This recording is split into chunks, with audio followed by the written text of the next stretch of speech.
Elles sont au cœur des communications électroniques. Chaque fois que vous parlez au téléphone ou que vous surfez sur Internet, ce que vous dites ou tapez arrive à destination grâce à des fibres de verre de l'épaisseur d'un cheveu, les fibres optiques. La fabrication d'une fibre optique commence avec un épais tube de verre. D'abord, le tube est sorti de son emballage.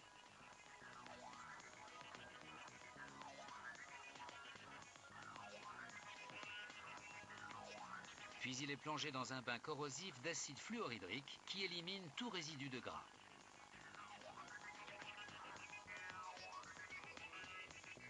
Deux tubes sont fixés à un tour par une extrémité.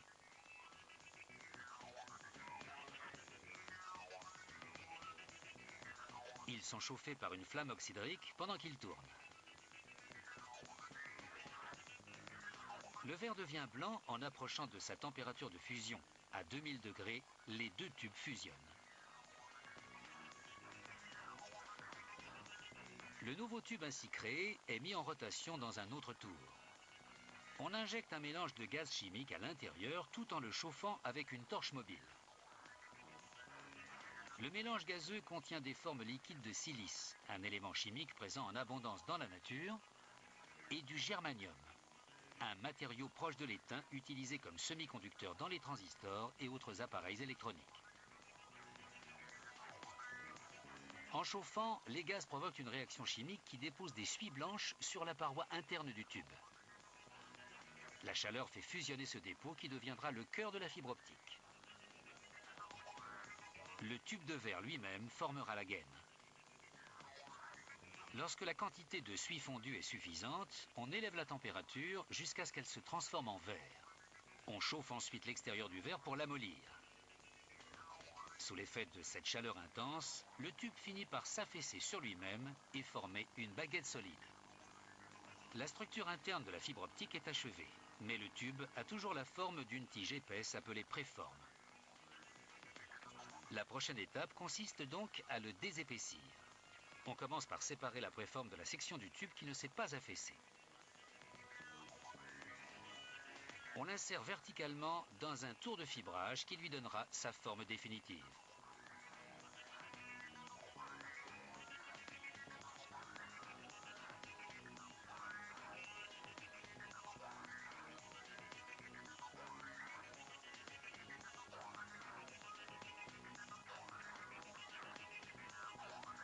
Le four de la tour de fibrage chauffe l'extrémité de la préforme à 2000 degrés.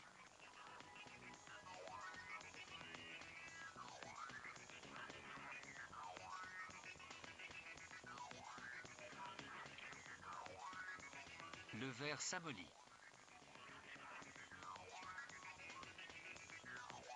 La gravité l'entraîne vers le bas comme le miel tombant d'une cuillère.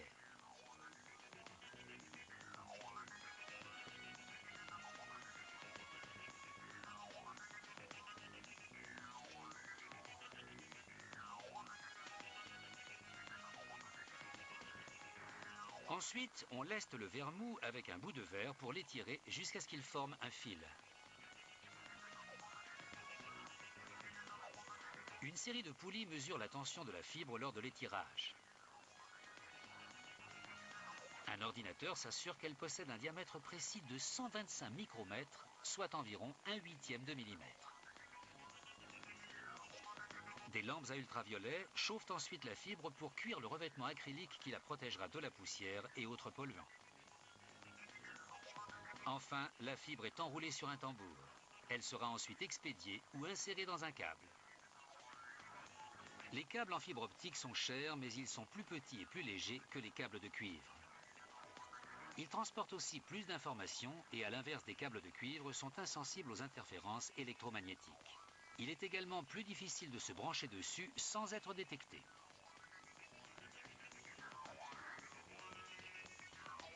Tout cela est rendu possible par un procédé complexe fondé sur un principe enfantin, la propriété du verre de conduire la lumière.